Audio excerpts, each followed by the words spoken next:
Halo semuanya, perkenalkan nama saya Fadila Pangestu, NIM H23232308, mahasiswa semester 3 Teknik Kimia Fisika Institut Teknologi Bandung. Pada video kali ini saya akan menampilkan sebuah video praktikum saya tentang modul 5, yaitu susceptibilitas magnetik.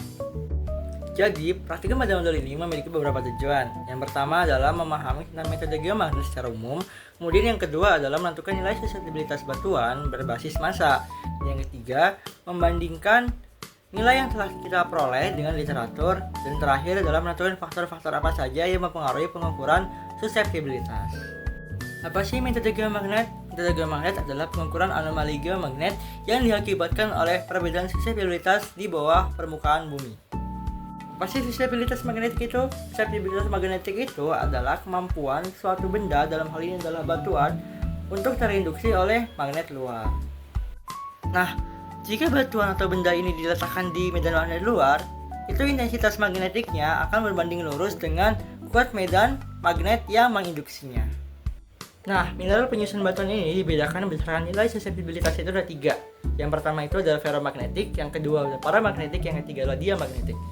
Ferromagnetik itu adalah sifat batuan yang dapat dengan kuat ditarik oleh magnet. Kemudian paramagnetik itu dia dapat ditarik oleh magnet namun sangat lemah. Kemudian yang terakhir adalah diamagnetik, yaitu tidak sama sekali dapat ditarik oleh magnet.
Nah, dari praktikum yang telah dilakukan, nilai alat pengukuran ini sangat bervariasi.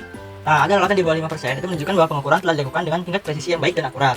Misalnya, sampel D2 yang memiliki alat susceptibilitas itu 0,03%, sampel S2 memiliki alat sekitar 0,7876%, A3 memiliki alat 2,22,8%, kemudian G1 alatnya 1,04, L1 1,42, B1 0,62, S7 2,07, dan ST16A itu alat susceptibilitasnya itu 0,545%.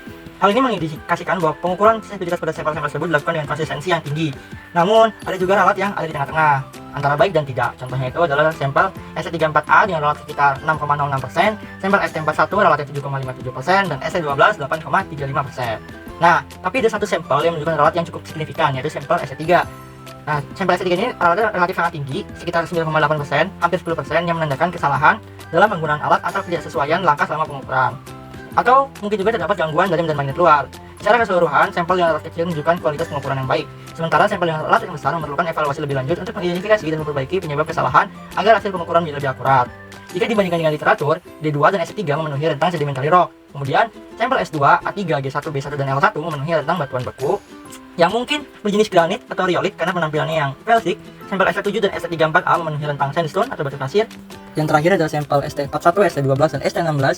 Jenis yang mungkin adalah pasir laterite atau pasir yang mengandung logam karena nilai susceptibilitasnya yang cukup tinggi.